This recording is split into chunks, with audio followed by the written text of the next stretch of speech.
नमस्कार विद्यार्थी मित्रांनो, स्वागत आहे आपलं पुन्हा एकदा MPC लायब्ररी या आपल्या यूट्यूब चॅनलमध्ये. आज आहे 25 सप्टेंबर 2025. आज देखील आपण अतिशय महत्त्वाच्या अशा चालू घडामोडी पाहणार आहोत. सर्वप्रथम आज आपण पाहणार आहोत MPCच्या सचिव पदाची धुरा सध्या कोणाकडे सोपवण्यात आलेली आहे. अमेरिकेचा चाबार बंदरावरील मंजुरी सूट रद्द करण्याचा निर्णय कोणत्या कारणाने घेण्यात आलेला आहे. तसेच पाकिस्तान सौदी अरेबिया करार कोणत्या करारासारखा आहे आणि धोरडे गावाला बेस्ट टुरिझम विलेज हा पुरस्कार कोणत्या संस्थेने दिला होता. तसेच त्रिभाषा निश्चित समितीचे अध्यक्ष कोण आहेत. तर हे सर्व चालू घडामोडी सविस्तरपणे पाहण्यासाठी शेवटपर्यंत व्हिडिओ आवर्जून पहा. आता आपण सुरुवात करूया कालच्या एका प्रश्नाने. काल व्हिडिओच्या शेवटी मी तुम्हाला एक प्रश्न विचारलेला होता. प्रश्न होता नुकतेच BCCIचे उपाध्यक्ष कोण झालेले आहेत. तर यासाठीचे पर्याय होते पर्याय क्रमांक 1 रॉजर बिन्नी, पर्याय क्रमांक 2 राजीव शुक्ला, पर्याय क्रमांक 3 सौरव गांगुली आणि पर्याय क्रमांक 4 मिथुन मनहास. तर विद्यार्थी मित्रांनो याचं योग्य उत्तर आहे पर्याय क्रमांक 2 राजीव शुक्ला. विद्यार्थी मित्रांनो नुकतेच BCCIच्या अध्यक्षपदी मिथुन मनहास यांची निवड झालेली आहे. परंतु रिसेंटमध्येच ग्रुप C च्या मुख्य परीक्षेमध्ये जो प्रश्न विचारण्यात आलेला होता त्यावरून आपल्याला इतरही सदस्य माहिती असणं गरजेचं आहे. त्यामुळेच अशा पद्धतीचा एक इथे प्रश्न होता की BCCIचे उपाध्यक्ष कोण आहेत. तर राजीव शुक्ला हे BCCIचे उपाध्यक्ष आहेत. आता आपण आजच्या दिनविशेषला सुरुवात करूया. 25 सप्टेंबर हा संपूर्ण जगभरामध्ये जागतिक फार्मासिस्ट दिन म्हणून साजरा केला जातो. तसेच 25 सप्टेंबर हा दिन भारतामध्ये राष्ट्रीय अंत्योदय दिवस म्हणून साजरा केला जातो. 2014 मध्ये 25 सप्टेंबर रोजी पंडित दीनदयाळ उपाध्याय यांच्या 98व्या जयंतीनिमित्त अंत्योदय दिवस जाहीर करण्यात आलेला होता. तसेच 25 सप्टेंबर 1916 दीनदयाळ उपाध्याय यांची जयंती. ते जनसंघाचे नेते होते. आता दीनदयाळ उपाध्याय यांच्या नावावर अनेक योजना देखील सुरू करण्यात आलेल्या आहेत ज्या आपल्याला वेगवेगळ्या परीक्षांमध्ये देखील विचारल्या जातात. एकदा थोडक्यात त्यांचे वर्ष आपण पाहून घेऊया. दीनदयाळ उपाध्याय ग्रामीण कौशल्य योजना ही 2014 सालची योजना आहे. दीनदयाळ उपाध्याय ग्राम ज्योती योजना ही 2015 सालची योजना आहे. तर दीनदयाळ उपाध्याय अंत्योदय योजना ही देखील गरिबांसाठीची एक योजना आहे. त्यानंतर 25 सप्टेंबर 1919 या दिवशी रयत शिक्षण संस्थेची स्थापना करण्यात आलेली होती. कर्मवीर भाऊराव पाटील यांनी या संस्थेची स्थापना आजच्या दिवशी केलेली होती. 25 सप्टेंबर 1920 इस्रोचे अध्यक्ष सतीश धवन यांचा आजच्या दिवशी जन्म झालेला होता. तर विद्यार्थी मित्रांनो अतिशय अशा महत्त्वाच्या दिनविशेषानंतर आपण आता आपल्या सविस्तर चालू घडामोडींना प्रश्नोत्तरांच्या स्वरूपामध्ये सुरुवात करूया. प्रश्न क्रमांक 1 महाराष्ट्र लोकसेवा आयोग याच्या सचिव पदाची धुरा सध्या कुणाकडे सोपवण्यात आलेली आहे. महाराष्ट्र लोकसेवा आयोग म्हणजेच आपला MPSC याच्या सचिव पदाची धुरा आता सध्या कुणाकडे सोपवण्यात आलेली आहे. यासाठीचे पर्याय आहेत पर्याय क्रमांक 1 डॉक्टर सुवर्णा खरात, पर्याय क्रमांक 2 डॉक्टर नरेंद्र जाधव, पर्याय क्रमांक 3 सौरभ कटियार आणि पर्याय क्रमांक 4 शहबाज शरीफ. तर याचं योग्य उत्तर आहे पर्याय क्रमांक 3 सौरभ कटियार. MPSCच्या सचिव पदाची धुरा उत्तर प्रदेशचे टॉपर सौरभ कटियार यांच्याकडे सोपवण्यात आलेली आहे. महाराष्ट्र लोकसेवा आयोगाच्या सचिव डॉक्टर सुवर्णा खरात यांची नुकतीच बदली करण्यात आली. त्यानंतर या पदाची धुरा मुंबई उपनगरचे जिल्हाधिकारी सौरभ कटियार यांच्याकडे देण्यात आलेली आहे. तर लक्षात घ्या विद्यार्थी मित्रांनो आपल्याला वन लाइनर म्हणून अशा पद्धतीचा प्रश्न विचारला जाऊ शकतो. MPSCच्या सचिव पदाची धुरा आता सौरभ कटियार यांच्याकडे देण्यात आलेली आहे. प्रश्न क्रमांक 2 चाबहार बंदर हे कोणत्या देशामध्ये आहे. यासाठीचे पर्याय आहेत पर्याय क्रमांक 1 पाकिस्तान, पर्याय क्रमांक 2 इराण, पर्याय क्रमांक 3 सौदी अरेबिया आणि पर्याय क्रमांक 4 अफगाणिस्तान. तर याचं योग्य उत्तर आहे पर्याय क्रमांक 2 इराण. चाबहार बंदर सध्या चर्चेमधील मुद्दा आहे त्यामुळे आपल्याला याबद्दलची माहिती असणं गरजेचं आहे. तसेच जिओग्राफी म्हणजेच भूगोल या घटकामध्ये आपल्याला चाबहार बंदराविषयी माहिती विचारली जाऊ शकते. तर अमेरिकेने चाबहार बंदरावरील मंजुरी सूट रद्द करण्याचा नुकताच निर्णय घेण्यात आलेला आहे. भारत आणि इराण यामधील व्यापारी संबंधावर आता यामुळे मोठा परिणाम देखील होऊ शकतो. 2018 मध्ये अमेरिकेने इराणवर कडक आर्थिक निर्बंध लावले होते. परंतु चाबहार बंदर प्रकल्पासाठी भारताला विशेष सूट देण्यात आलेली होती.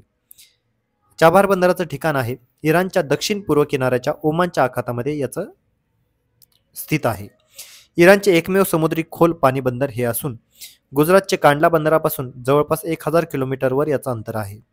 पाकिस्तानला वगळून अफगाणिस्तान आणि मध्य आशियापर्यंत पोहोचण्याचा चाबहार बंदर हा एक खूप सुंदर असा मार्ग होता. 2003 मध्ये भारताने पहिल्यांदा विकासाची कल्पना मांडली होती.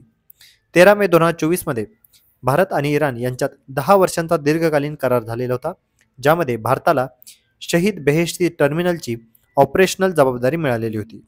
तर विद्यार्थी मित्रांनो, आपल्याला चाबहार बंदर याविषयी प्रश्न विचारला जाऊ शकतो. आता याचं आपल्याला लोकेशन देखील कळालेलं आहे. चाबहार बंदर हे इराणच्या दक्षिण पूर्व किनाऱ्यावर ओमानच्या आखातामध्ये स्थित आहे. आपल्याला याबद्दलची माहिती असणं गरजेचे आहे.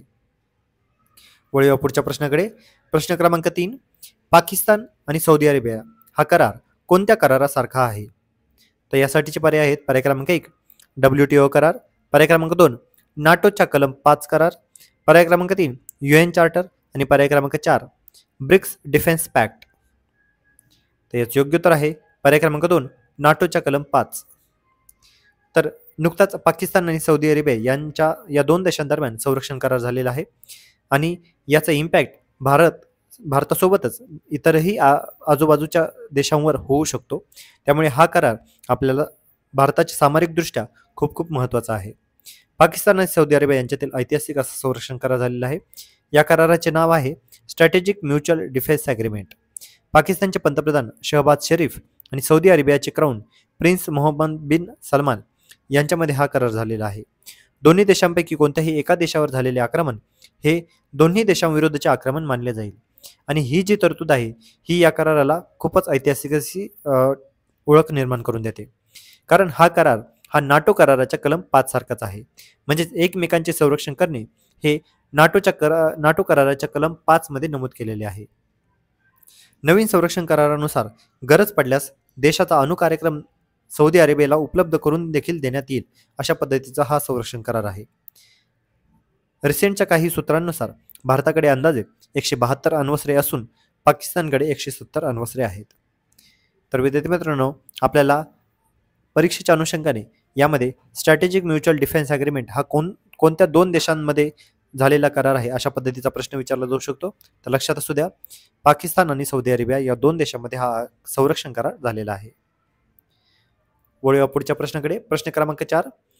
धोरडो गावाला बेस्ट टुरिझम व्हिलेज हा पुरस्कार कोणत्या संस्थेने दिला होता? तर यासाठीचे पर्याय आहेत. पर्याय क्रमांक 1 युनेस्को, पर्याय क्रमांक 2 UNWTO, पर्याय क्रमांक 3 UNEP आणि पर्याय क्रमांक 4 युनिसेफ. तेच योग्य उत्तर आहे पर्याय क्रमांक 2 UNWTO. धोरडो गावाला भारताचे नवीन सौर गाव म्हणून पंतप्रधान मोदींनी समर्पित केलेले आहे. ही जी घोषणा होती ही दिनांक 20 सप्टेंबर 2025 या दिवशी करण्यात आली. प्रधानमंत्री सूर्यघर मुफ्त वील योजना या अंतर्गत या गावातील सर्व 81 घरांमध्ये सौर पॅनल बसवलेले आहेत, जे जवळपास 177 किलोवॅट इतके आहेत. गावामध्ये विद्युत जोडणीचे 100% सौरीकरण करण्यात आलेले आहे. धोरडो गावाला ऑक्टोबर 2023 मध्ये संयुक्त राष्ट्राच्या जागतिक पर्यटन संघटनेने म्हणजेच UNWTO या संघटनेने बेस्ट टुरिझम व्हिलेजचा पुरस्कार देखील दिलेला होता. 2023 मध्ये UNWTOने जगातील 54 गावांमध्ये गुजरातमधील सर्वोत्तम पर्यटन गाव असे मानलेले होते. धोरडो हे आता गुजरातचे 4थे पूर्ण सौर गाव बनलेले आहे. तर लक्षात असू द्या विद्यार्थी मित्रांनो, धोरडो गाव हे आता गुजरातचे 4थे पूर्ण सौर गाव बनलेले असून प्रधानमंत्री सूर्यघर मुफ्त बिजली योजना या अंतर्गत या गावातील सर्व 81 घरांमध्ये सौर पॅनल बसवलेले आहेत. पुढचा प्रश्न पाहूया. प्रश्न क्रमांक 5. त्रिभाषा निश्चित समितीचे अध्यक्ष कोण आहेत? यासाठीचे पर्याय आहेत. पर्याय क्रमांक 1 डॉक्टर सदानंद मोरे, पर्याय क्रमांक 2 डॉक्टर नरेंद्र जाधव, पर्याय क्रमांक 3 डॉक्टर वामन केंद्रे आणि पर्याय क्रमांक 4 डॉक्टर भूषण शुक्ल. तर यासाठीचे योग्य उत्तर आहे पर्याय क्रमांक 2 डॉक्टर नरेंद्र जाधव. तर त्रिभाषा निश्चित समिती हे याबद्दल थोडक्यात माहिती पाहूया. त्रिभाषा निश्चित समिती ही 5 डिसेंबरला आता नुकतीच अहवाल देणार आहे. तर या समितीचे अध्यक्ष काय आहेत? तर या समितीचे अध्यक्ष आहेत डॉक्टर नरेंद्र जाधव, जे शिक्षण तज्ज्ञ आहेत. तर इतर सदस्य कोण आहेत? तर डॉक्टर सदानंद मोरे, जे माजी अध्यक्ष आहेत भाषा सल्लागार समितीचे. डॉक्टर वामन केंद्रे हे संचालक आहेत नॅशनल स्कूल ऑफ ड्रामा या संस्थेचे.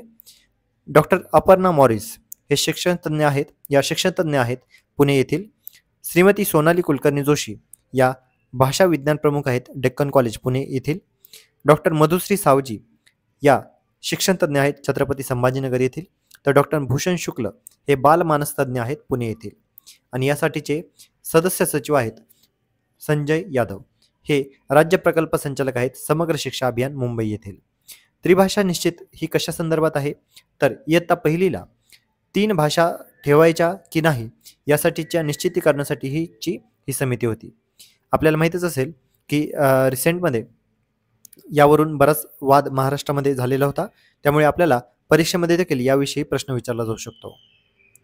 तर विद्यार्थी मित्रांनो, आजच्या त्या अशा अतिशय महत्त्वाच्या चालू घडामोडीवर आधारित आता आज एक प्रश्न विचारतो. धोरडो गाव हे कोणत्या राज्यामध्ये आहे? तर यासाठीचे पर्याय आहेत: पर्याय क्रमांक 1 राजस्थान, पर्याय क्रमांक 2 गुजरात, पर्याय क्रमांक 3 महाराष्ट्र आणि पर्याय क्रमांक 4 मध्य प्रदेश.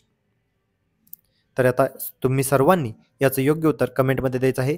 जे कोणीही विद्यार्थी याचं योग्य उत्तर कमेंटमध्ये देतील त्याच्या कमेंटला नक्कीच लाईक देण्यात येईल. तर विद्यार्थी मित्रांनो, या होत्या आजच्या चालू घडामोडी. तर अशाच अधिकाधिक इन्फॉर्मेटिव्ह कंटेंटसाठी आमच्या MPSC लायब्ररी या यूट्यूब चॅनलला सबस्क्राईब करायला अजिबात विसरू नका. धन्यवाद.